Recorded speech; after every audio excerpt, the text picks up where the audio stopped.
Good morning. Appreciate y'all for tuning in and rocking with us for another edition of the Morning Breeze, man. Always rocking with you guys, as always, man. Outside of me, I got my guy, Mr. Media himself, Jordan JC, in the building.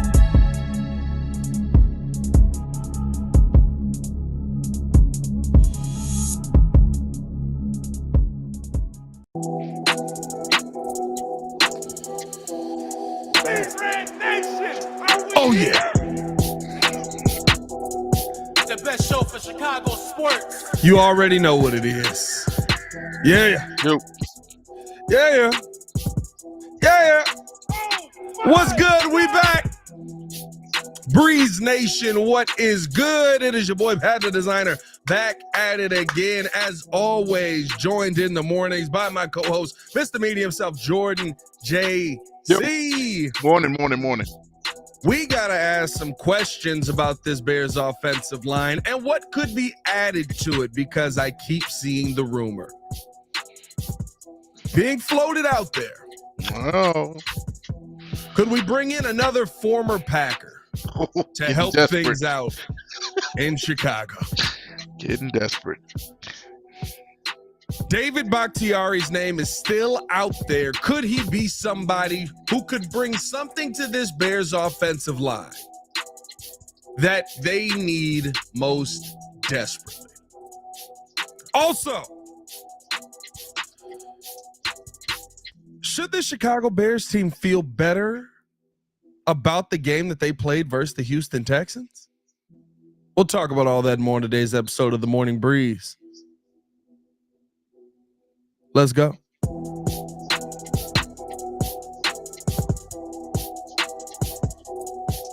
Yeah. Hey. Big vibes in the morning. Appreciate y'all for tuning in and showing love to another edition of the Morning Breeze. Hit that like button, subscribe to the page, leave that 5-star review. Y'all know what to do. As always, man, I don't have to say it myself. I've got my friends over here. You know them. Oh, baby. And Sue Young. Come on. Push the button. Come on. Push the button. Come on, push the button. Yeah, come on, push the button. You heard what she said. You heard what Sue Young said. Push the goddamn button. Stop playing with us out here, man. Jordan, what's going on with you on this fine morning? I'm feeling good. I'm a little bit better, more days removed from the loss. You get a little bit more of a reasonable head, a calmer heads prevail. I'm doing better. All right, I'm doing better. Start off on Monday, you're just like, just flip the table. Epic rant, man. It's all your fault. That epic rant went crazy. Yeah, that rant did go nuts, bro. It was that was not the intent. I was not planning to go viral. I don't think anybody plans to go viral, though. No. Well, maybe. I mean, once you start going viral, maybe you plan to go viral, but I don't think for the most part, regular human beings are planning to go viral. But hey, what are you going to do, man? Let's start it off here, because the conversation around David Bakhtiari has been swirling since the Bears' week 2 offensive line play. And I mean, listen, it's not that I am clamoring for another former Packer to be a part of this offensive line. Not at all. Let's start there. And I think that there is a reason that David Bakhtiari probably hasn't been signed yet. But when you hear that name, you do think of somebody who has been a stable offensive lineman, has had some health issues, which scares the heck out of me more than anything, but has been a stable offensive lineman, has been a staple of some good offensive lines in the past. When you hear the name David Bakhtiari, JC, what are your thoughts? Do you feel like he could be a viable option for the Chicago Bears this season? Well, here's my thing. Do I mind checking in on David Bakhtiari? No. I mean, if we're at the point of desperation where we're going back into the Green Bay Packers lure and getting somebody from the good old days, I don't have a problem with it at this point. My hands are up. I'm like, hey, let's try anything. But here's the thing, though. David Bakhtiari is a left tackle. The positions that we're trying to really fix are in the middle of the line, the center and right guard. So are you telling me, can David Bakhtiari play center? Can he hike the ball at least? Is he competent at center? Nope. Like, I don't Can he want. play right guard? I know tackles can play guard at times. Can he play right guard? Can he replace Nate Davis? That's where I want to see where David Bakhtiari can fill in. If you're telling me he's going to come in for Braxton Jones, well, we already have Kieran Amageji waiting in the wings for that, in my opinion. That's who I think we need to experiment with if we're going to go a certain direction. But if you're saying, okay, we can bring Bakhtiari in, maybe as that mentor, maybe as that backup, that swing tackle, that's where I could see maybe him filling a role. You know what I'm saying? That's where Yeah. I see his role on this team. So, hey, you want to give David a call? Give David a call. And I think that's my thing, right? I'm not opposed to giving him a call. I'm not opposed to going out there and trying to have a conversation around him. Here's what I don't want the Bears to do. I don't want you to go out there and just throw money at somebody for desperation. The only reason for me, and I guarantee, and I'm telling you, the only reason for me that David Bakhtiari's name is even being mentioned on this show is that the Chicago Bears have a problem right now. And Tevin Jenkins said this when we talked to him up at the podium during training camp. The Bears have no offensive line leadership. And while I don't know if you can just sign that off the street, I do know that there is a certain level of cachet that comes with David Bakhtiari being added to this team. Because, and the reason I say they have no leadership, when we asked Tevin Jenkins about, okay, who's the vocal leader of this team? Who's the guy that has really stepped up? As a major piece of this team, right? And without even a second of hesitation, he goes Ryan Bates. Ryan Bates is the guy. He's been the guy who stepped up the most. He's been the guy who he's been the vocal leader pretty much from the second he's gotten here. And I don't know if anybody knows this about Ryan Bates, and I've been saying this for a while. He's a backup right guard. Yep. So when your vocal leader on your team is your backup right guard, who when healthy probably ends up being your starting right guard, but who is also about to miss the first 6 weeks of the season, that's not good. And so in my mind, could you sign David Bakhtiari to get some of that veteran leadership, some of that cachet on this offensive line, somebody who's going to speak up and hold people accountable? Because through the first couple of games, it doesn't feel like that guy is on this offensive line. I love Tevin Jenkins as a mauler. I love Tevin Jenkins as a dog on the field. I think that he's an absolute monster on the field. I don't think that he's a vocal leader of this team. Darnell Wright absolutely isn't a vocal leader of this team. I'm not even sure if Darnell Wright talks. You know what I mean? Like, have we seen him in the interview? I haven't seen Darnell Wright talk since we drafted him. I'm not gonna lie. You know what I mean? Like, well, that's not true. I've talked to him a couple times this year, but for the most part, right, they're more reserved guys. Now, when you get them on the field, they'll take your heads off. Exactly. But that is not the kind of leader you need. You need somebody who's going to be a stand up in that locker room, who's going to, and it sucks that you don't have that guy now. And it would suck that you would have to go off the street and get a guy like that if you did go after David Bakhtiari. But what sucks worse is not having that guy this entire season. Because I think there are just people that need to be held accountable on this team to do their job. And dare I say that Bakhtiari could come in and be one of those guys. Yeah, no, I agree with you. I think Tevin Jenkins and Darnell Wright, for as talented as they are, I think those are the guys that are going to go out there and just say, hey, follow my lead as I play. My actions speak louder than my words type of players, where they're just worried about doing their job. They're not really worried about, hey, listen to what I have to say. I don't think that they're cut from that cloth. And so when you bring in a David Bakhtiari, that's someone who's been in the league for many, many years, who has played at a very high level, was one of the best, if not the best, for a very long time on that Green Bay Packers line. And so, yes, if you're talking about getting somebody that will be able to speak up, and mind you, I already said, hey, there needs to be more vocal leaders on this team Monday through Friday, not just on game day, but be able to kind of pull a little bit of their weight, even with some of the leadership, some of the coaches. Yeah. We talked about Chris Morgan being on the hot seat in our minds the other day. Is there a way where, hey, when we're in these meetings talking about our schemes and how we're lining up, are they mentioning, hey, this is what we think we need to do versus what we've been doing? This is the pairing that we need on this side. But like, who is there anybody speaking up? And I think David Bakhtiari would be that type of person that could come in and do that. You need somebody that can be there for to speak up for you. Ryan Bates, if he's injured, what good is that going to do for us? So Yeah. I certainly agree with you on that. Does this come down to, and it sucks to say, and shout out JC Franklin for the super chat. JC, Actually, shout out former JC. the question I was going to ask is kind of along these lines. Actually, good shout out to JC Franklin, said double JC in the chat. Right, good morning. We all need to breathe before 3-3 after week. I'm assuming he's saying 6 and being gifted an easy schedule. Then grab your tiki torches. Well, let's not tiki torch it. That was a wild time in this world. You know what I mean? That was You're going back to the islands. Hey, Jordan was ready to grab his tiki torches with Chris Morgan the other day. He was like, what we got to do? What? Yeah, I ain't gonna lie. What we got to make happen? Get him out of here. 3 years down. Yeah, get him out of here. Beat it. Oh, by the way, Jordan, I don't know if you saw. What do we got? But over 100 in the chat.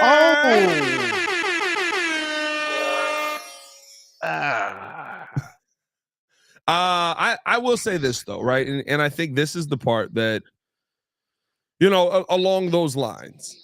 Yeah.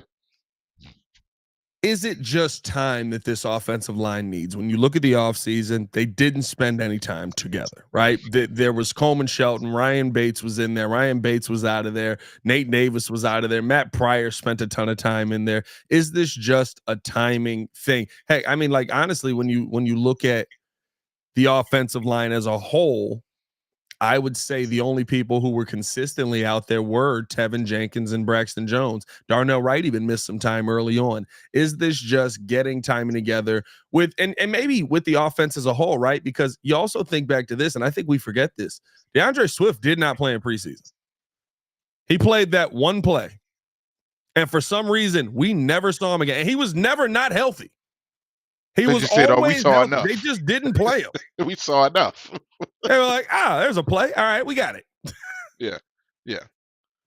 Like, is this just a timing thing for the Bears right now? I don't think it's that simple. Again, we talked about that the other day. I don't think it's as simple as, hey, let's just let this kind of marinate a little bit into the season. If we do that, I think Caleb Williams going to get marinated on a platter.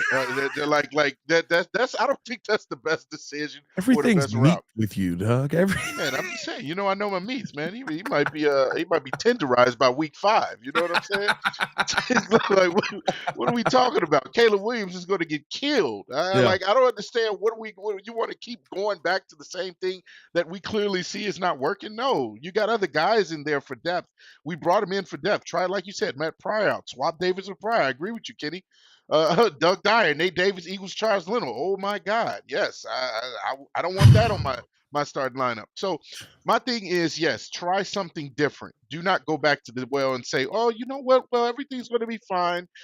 We already said Ryan Poles has done a really good job with forming this team for the most part. Yeah. But his blind spot is clearly the position that unfortunately he played, but he wasn't good at. Shout out to you. But I'm just saying, if we're being honest, yes, go a different route. Don't mind bringing in competition. At the very least, when you bring in competition, you let these other guys on the starting lineup know, hey, my job is on the line. That's what I want. I don't want them to get comfortable with mediocrity. Yeah. That's what I don't want to see.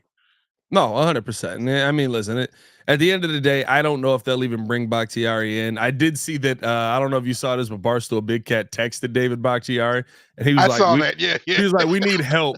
Reply yes, or reply 1 if you want to join the Chicago Bears. Reply 2 if you want these messages to stop. And he just replied, "Ha ha." Everybody was like, "Well, that's not no. That's not a no. That's not no. We might have like, a I'm doing my you're part, saying guys. there's a chance."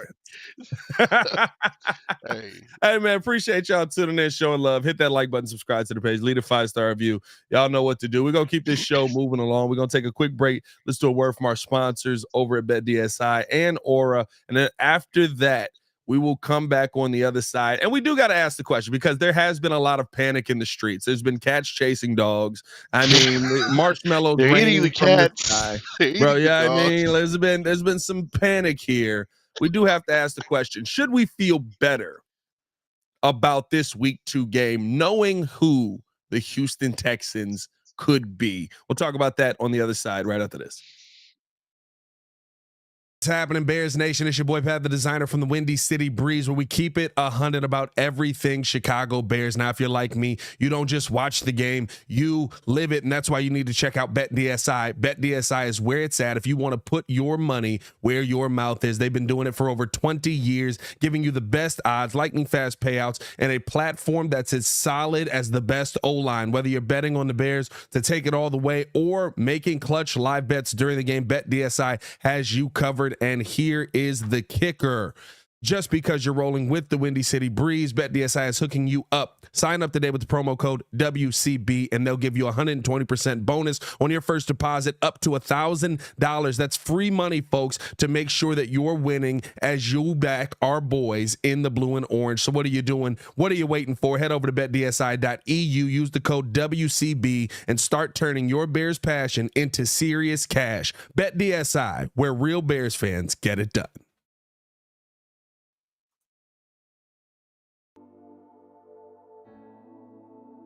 Appreciate you guys for tuning in and watching the show. Today's episode of the podcast is brought to you by Aura. Have you ever done a Google search on your own name? You'd be surprised what pops up. Your full name, email address, home address, health records, your relatives. It's all out there. And that's why I've been using Aura, the sponsor of today's video. Aura shows me which data brokers are selling my information and automatically submits opt-out requests just for me. Cleaning up my information not only helps reduce the amount of spam I get, but it protects me from hackers who could use that information to help them access my social media, bank accounts, and other sensitive information. It's really simple to set up. I don't have to download several apps or go to things like antivirus, VPN, password management, parental controls, identity theft, but you can get all of that in one place with Aura. I get everything at one affordable price as well.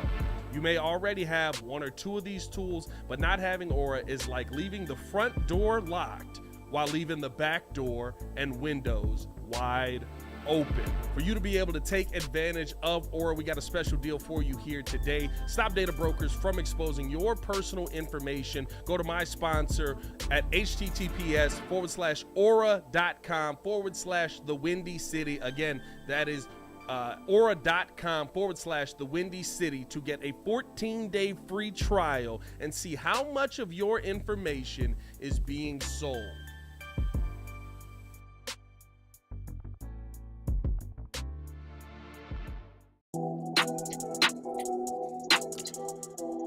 Had a little gap between the commercials there because Yeah, I saw that. my fantasy football waivers are processed, and I picked up a couple of solid up and coming running backs that I'm trying to work out here. I Also did made too. a trade yesterday in the League of Fantasy Football. Dangerous times around fantasy. Welcome back to the show, by the way. Appreciate you guys tuning in, showing love. Hit that like button, subscribe to the page, leave that 5-star review. Y'all know what to do. Appreciate you guys for tuning in and showing love. You haven't hit that like button on the YouTube side, just go ahead and just give it a click. Give it a little press, little Nug life. What? And make sure that you hit that bell so that you get notified every single time we go live. On the flip side of that, if you're on the X side, hit that repost button. If it's a retweet button, hit the retweet button, man. Share this with your audience as well. That's how that video went so goddamn viral. You guys were so moved and impassioned by my ranting and ravings that you were very, very intrigued to share that with your friends and family. Most of you probably laughing at me, but that's fine. One of my friends actually was like, "Hey man, why does that guy talk so much?" I was like, "He's the main host of the show. He's the creator of the show. That's why he's always angry. He's the main guy that he makes everything go." I was like, what do you expect? Why is that guy doing all the talking? It's a show. It's a show. I don't know if you know this or not, but like, his show. You could just Pat the designer and the Breezette. No, I'm joking. I'm kidding. Our show. It's our show. You told me it was our show. We're number 200 in the chat. Hey.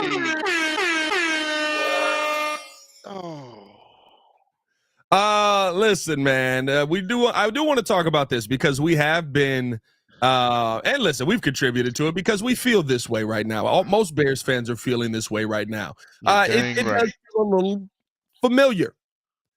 A defense that's going out there dominating left and right, and offense that can't seem to get their heads out of there, you know what's, and all of a sudden you're sitting there going, what the heck is happening here? I thought we had receivers, right?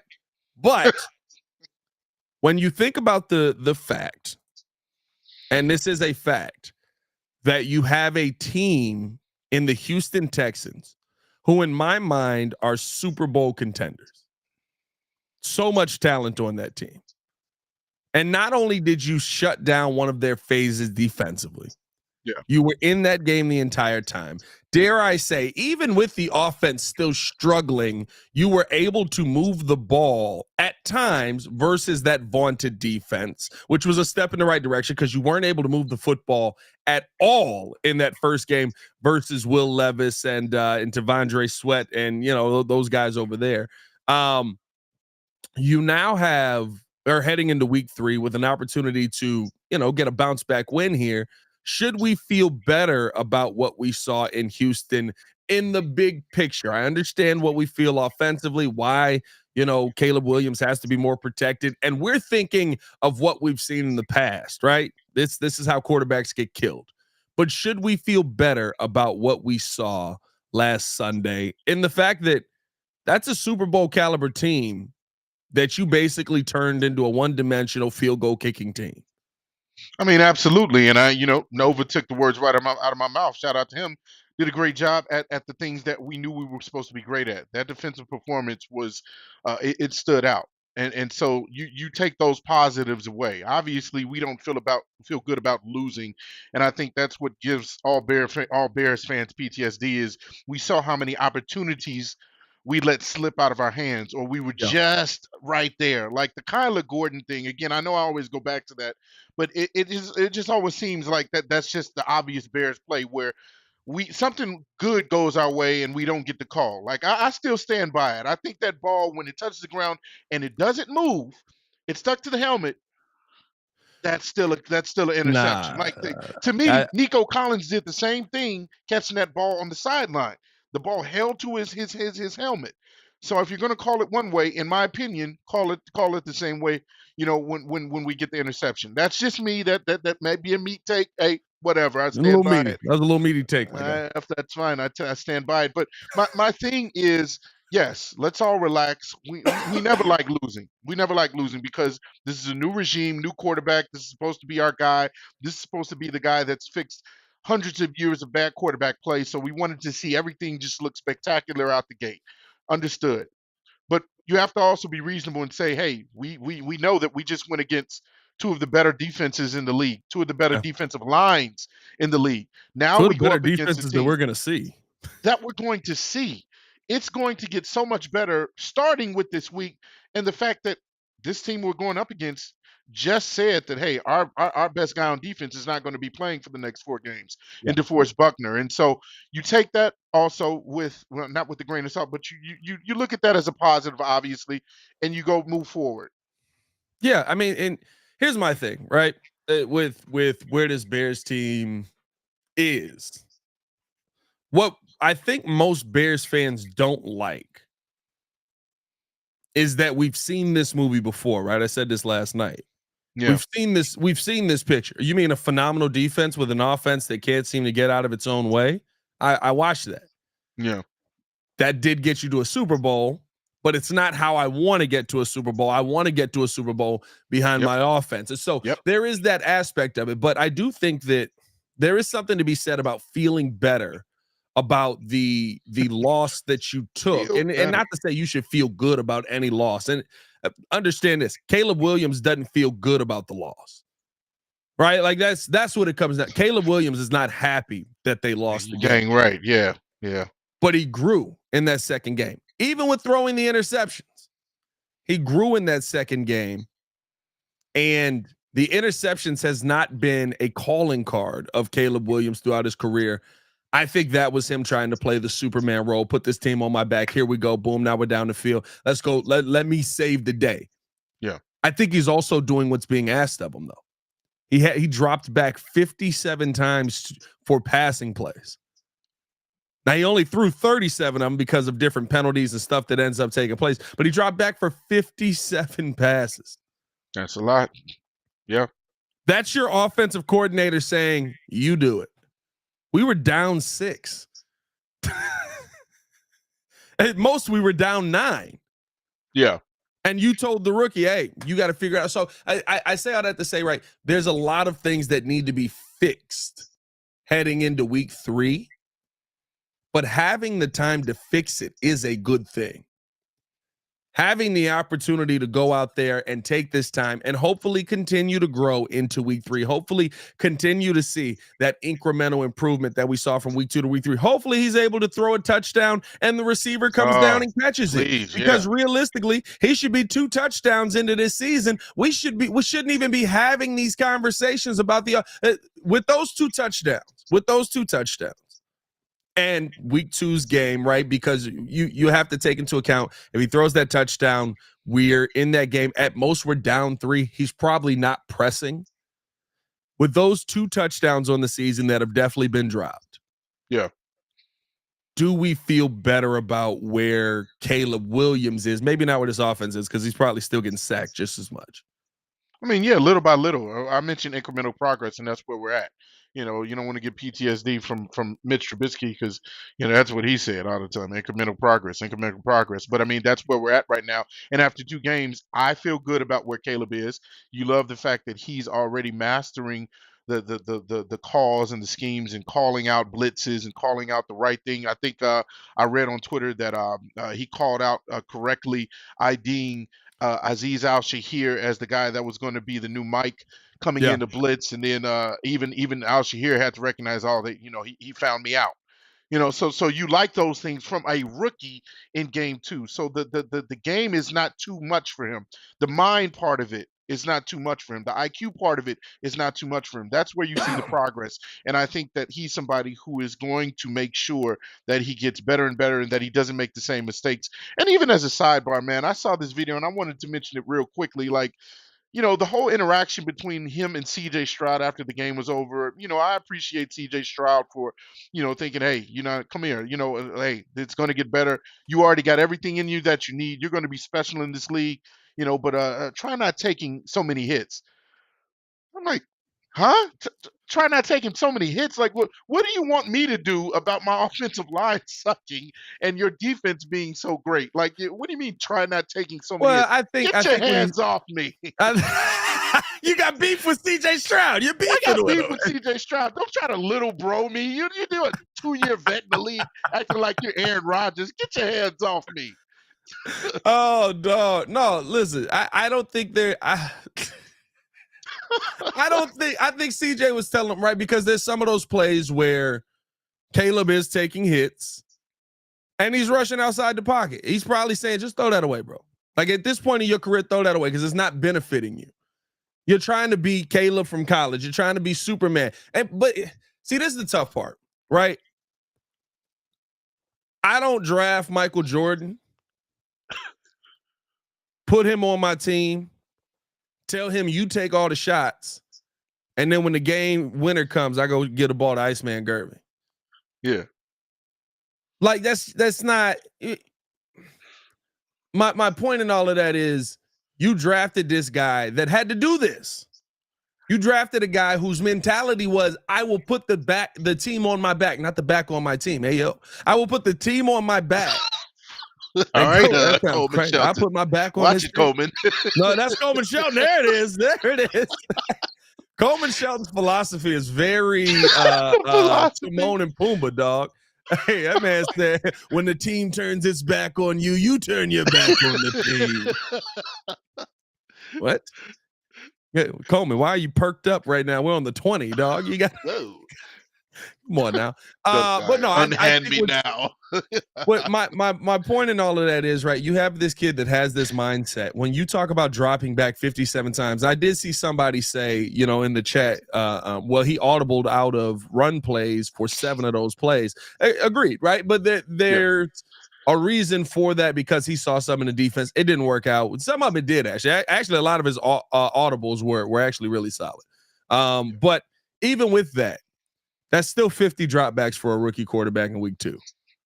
Yeah. Even without the audible, that's a lot of dropbacks. I think they had to with that running game, not doing anything. Well, I mean, I get that, but you still you don't have a balance right now, and it's concerning. And it's what I was concerned about coming into the season. I literally said this team has a offensive coordinator who is going to put the ball in the air.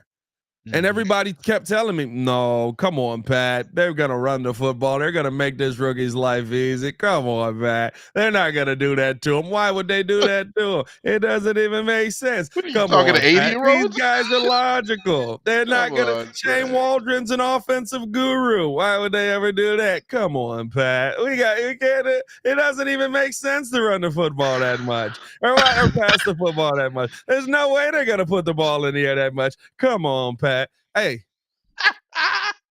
we got, I believe, 27 runs in 2 games.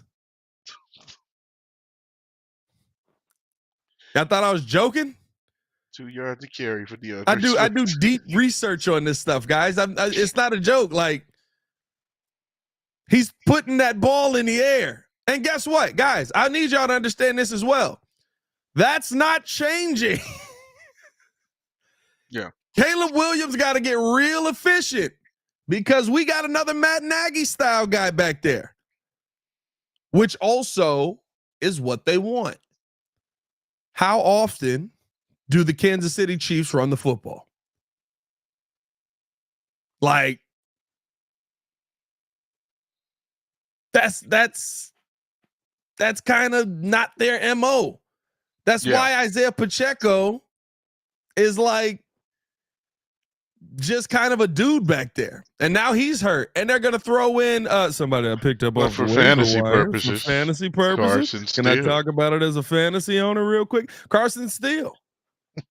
Or Kareem Hunt. Like that, and everybody's going to go, oh, my goodness, this guy Carson Steele, he really makes the opportune runs in these moments. No, they just giving him the ball 14 times out. Everybody's like, well, we got to worry about Pat Mahomes again. Yep. Like that's what they want. And so Bears fans, you're either going to have to adjust your mindset. Now, do I like it? I got to adjust my mindset too. I'm not a fan of it. I think that you need to run the ball to make a rookie quarterback's life easy. Yeah. That's not what they're going to do here, though. And I don't expect that to change coming this week, especially because I think Caleb Williams will actually be able to pick Indy's defense apart a little bit. I do agree with you on that point, but I do think they possibly, if they're smart, good Lord, that's a big if. But if they're smart, they'll go in a different direction. We talked about, do they need to make a change with the starting, a running back and just cut their ties with the fact that they paid DeAndre Swift $8 million to be a Jerick McKinnon type on this team rather than being your Isaiah Pacheco. Like, my thing is, you have a guy waiting in the wings that is your best interior running back that can, cut it up the gut, go in the middle. Like, he's a guy that will take on tackles and actually break tackles in Roshan Johnson. So instead of him getting sucker punched, why don't we get him in the game and actually let him do some sucker punching? Like, that's my thing, is adjust now going into this week. And the fact that you have a softer lineup that you're going up against, you might be able to see a very, very competent running game. Yeah. Complement Caleb Williams, because yes, I do think Caleb Williams will dot up the Colts coming this week, especially with less pressure on him. And I think here's the thing.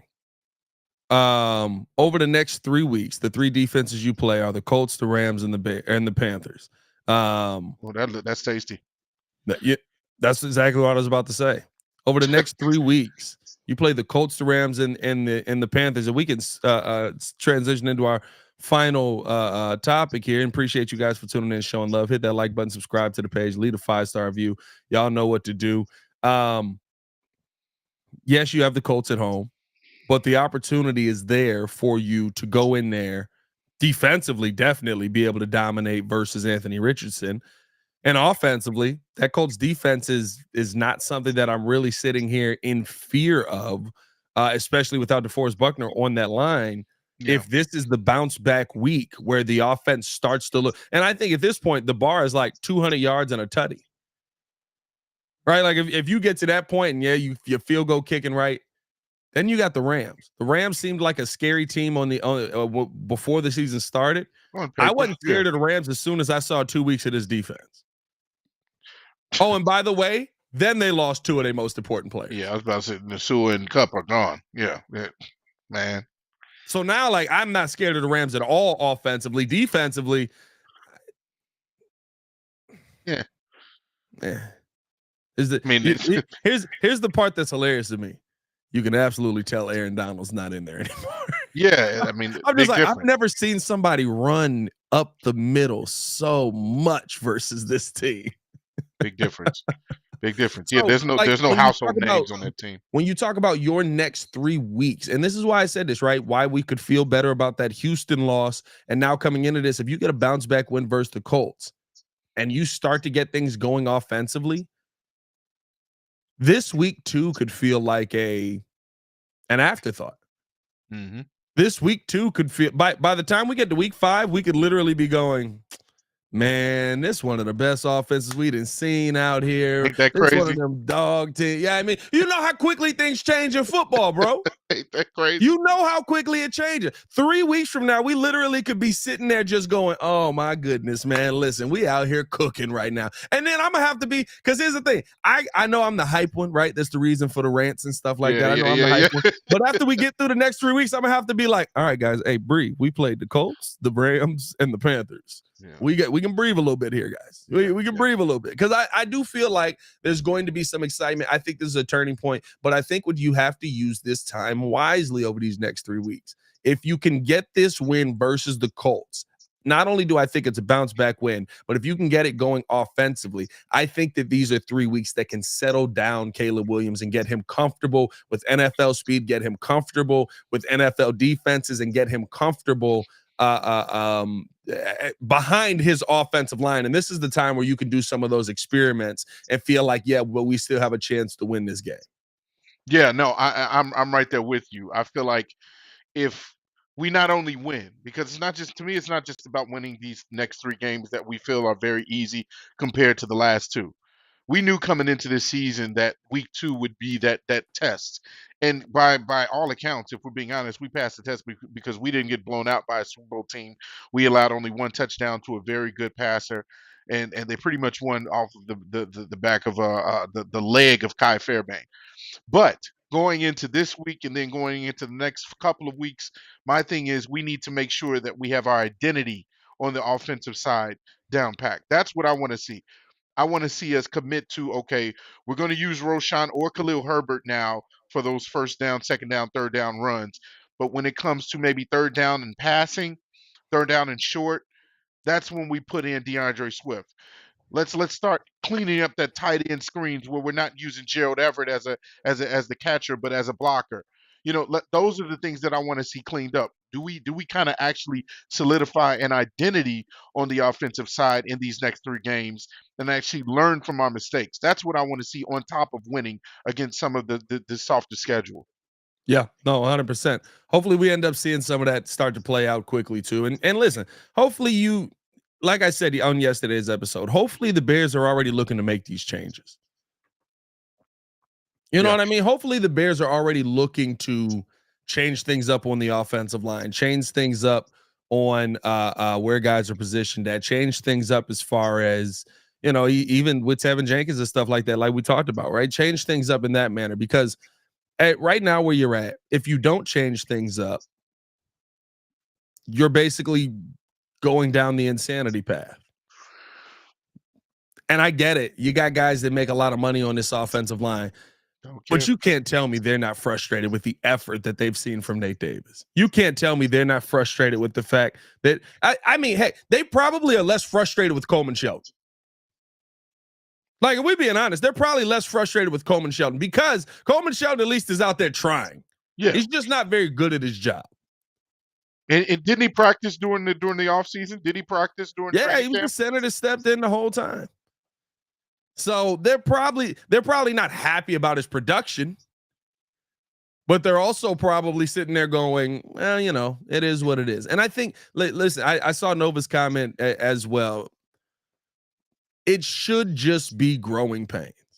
over the next 3 weeks we should look back on this first 2 weeks as. My rant should be looked at. I can't wait till the end of the season when people are sitting there going, man, remember when Pat was losing his mind about it? Oh my God, he always overreacts to stuff. I can't wait for that because that means we're winning. Like it's one of those things where, yes, it's early in the season. Yes, it takes a while for offenses to get going. You got to catch up. There's a lot of new pieces here. But I do think that if these are just the growing pains that we're going through with this defense, we don't have to be an elite offense to make the playoffs. We don't have to be an elite offense to win these next 3 weeks. We just got to be competent. Our problem, and the reason for the rant, is it feels like we haven't been competent. You know what I mean? Like, so I think that over these next 3 weeks, we do steady ourselves. I think that the Bears fan base will steady itself. I think that the Bears as a whole will kind of figure this thing out, and offensively we'll start to get ourselves in the right place. But you got to make the changes to do that. Make your life easier, especially on that right side. Make things more simple for you, especially on that right side. I don't really want to buy into the fact that maybe as the schedule goes along and we play easier teams, that this thing will kind of just fix itself. I feel like that's fool's gold to an extent, because let's just say, okay, the line looks better against weaker talent, weaker defensive lines. Well, what's going to be the excuse when we start going up against our division rivals in Green Bay, who we know has always addressed the trenches very well on both sides of offense and defense? We know the Lions have a dog in Aiden Hutchinson, along with some other dogs on that team that come after you all the time, led by a coach that always wants to bite off your kneecaps. Like, so when we go against those teams again later on in the season, San Francisco is like, what are we going to do then when we say, oh, this looks just like week 1 and 2, because now they're playing superior talent again? That's what I don't want to get fooled into looking at. I think here's what I'll say about that though, right?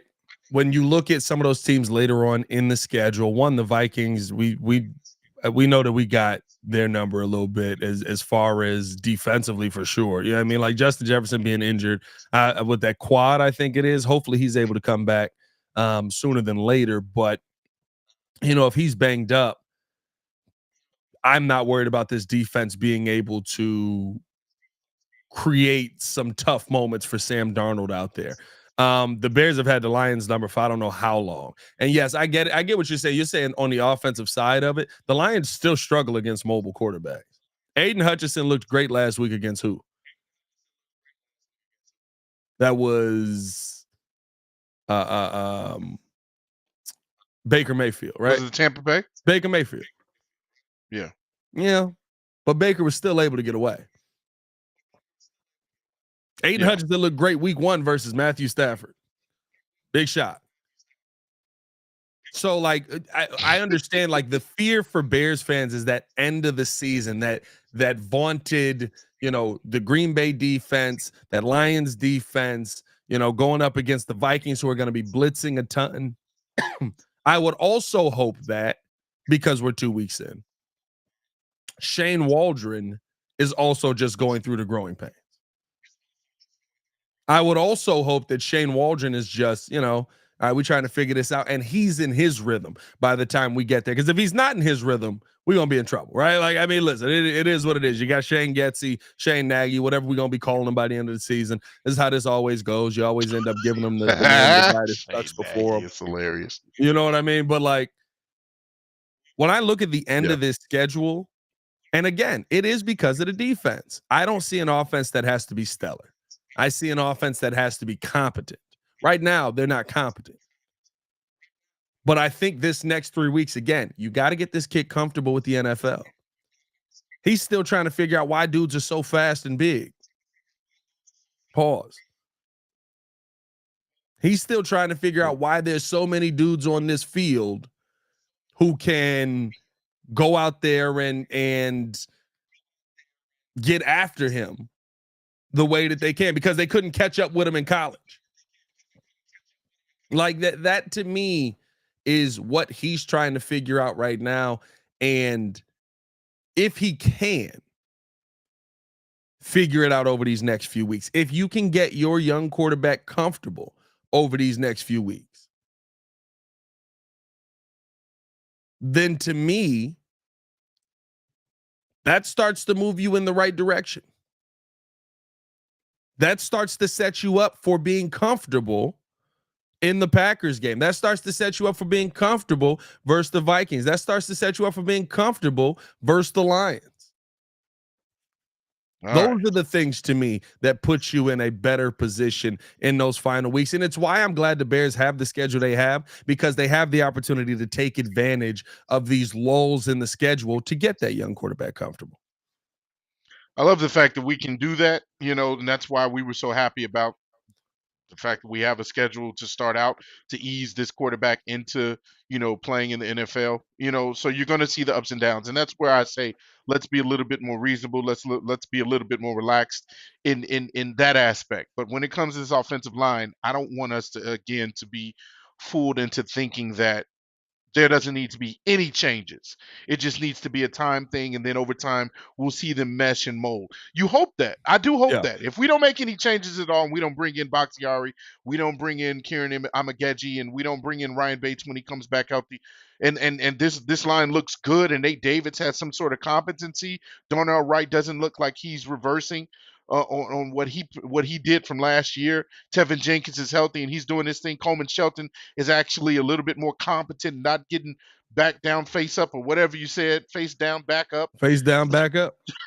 then okay, fine. I'm fine with that. But I just want us to make sure that we're making the progress that we need to make overall. And I think those both you can have both those conversations at once. You can have conversation on making changes to make Caleb Williams' life easier. I think that is the conversation in this Colts game and how you get a bounce back win. You don't beat the Colts if you play like you did offensively week 1. Yeah. You definitely don't beat the Colts if you play like you did offensively week 2. Caleb Williams had 3 turnovers? Yeah. You know what I mean? 2 interceptions and then and that's the difference between week 1 and week 2. That is the difference. We can win this game if Caleb Williams doesn't turn the football over, goes down the field, we kick field goals on all those turnovers. We win. That's usually the case. Yeah, just we win by manager. 3. Yep. I understand you want to be Superman Williams. I understand that. I understand you want, but and I understand that they're putting that on your shoulders and telling you go out there and be this guy. But if you don't turn the football over, we win. And we're sitting here 2-0, and we go, it wasn't pretty, but we won. And that may be what this is. And that could be, and to me, going up against the Colts, that's all I need them to do. It's okay to be the game manager early on. Mm-hmm. It's okay because guess what? You don't have the line to not be the game manager. And even when, I think what was interesting, right? He's 68% even when he has a pocket that is protected. Oh, yeah. He's efficient. He's efficient, right? A lot of checkdowns in that. That's true. I don't care. The ball is going forward. Yeah. I watched Drew Brees check his way all the way down to the Hall of Fame. There you go. I'm not saying that's who Caleb Williams is going to become. I don't think that is who Caleb Williams is going to become. I think he is the guy that's going to be able to make those medium to intermediate passes. But you know when it's going to be a lot easier to do that? When you're not getting your head taken off and hopefully your team has addressed the offensive line more. Yeah.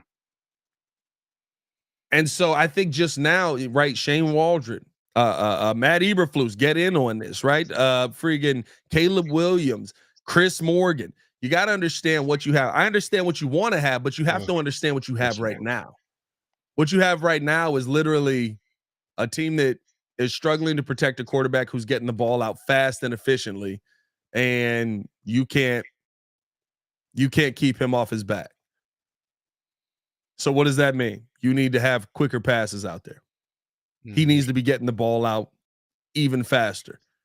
That means you need to have short hitches. You need to have quick outs. You need to have it. The whole game, the whole passing scheme has to be quick. I shouldn't see nobody 50 yards downfield until we figure out how you can block guys. Exactly. Yeah. And every now and then you can take a shot. That means you need to address the fact that you don't have a running game. That means that you need to address the fact that if you do have a running game, it's probably not with the dude that you paid $8 million to. Like there's a lot of things. I said this yesterday on the show. There's a lot of things that need to change. And they have to change coming into this week. And at least from what I hear, it does seem like there is going to be some changes on the or there are thoughts of some changes on the offensive line. So I feel like Flu sees it as well. It doesn't just feel like we're the only ones seeing this. By the way, over 300 in the chat. 300. And by the way, if you're going to take a chance in any week, this is definitely the week to do it. Absolutely. If you're going to take a chance on Quran, this is the week to do it. Experiment away. Like this is exactly what you want to do. You want to try something different. Tinker with your line. I'm wholeheartedly with that. Do not stay the same. Please do not stay the same. That's all I want to see is us upgrade and move forward. No, 100%. And we'll see if that happens this week. I'll be up at practice today, and then of course we'll be live for I'll be up for media today. I won't be up at practice. They don't let us watch practice no more. You just kind of see who's out there and who's not. Oh, so you're gonna be able to ask questions. I will be up there for the press conference today. So I'll be up there for the Chris presser. Morgan's up there. Make sure Chris Morgan's up there. You grill him. I guarantee you we will not see Chris Morgan up there. But no, man, I'll be up there for the presser, so make sure y'all stay tuned in. We'll be live at 6 reacting to what they say. And with some more Bears talk coming you guys' way, man. Hit that like button, subscribe to the page, leave a 5-star review. Y'all know what to do. As always, man, for Jordan JC, it's your boy Pat the Designer back at it again. Y'all stay safe out there, Chicago. Bear dot. One love. Peace. Oh boy. I'm just saying, I want Chris Morgan on the hot seat, under the hot seat. Got to dude. I'm so sick of him. This is the best part about like getting a new quarterback in. It's always like we got to find somebody to blame or be the scapegoat. You're dang right. And now like the scapegoat is just going to be freaking Chris Morgan all season. Chris Morgan, enemy number one.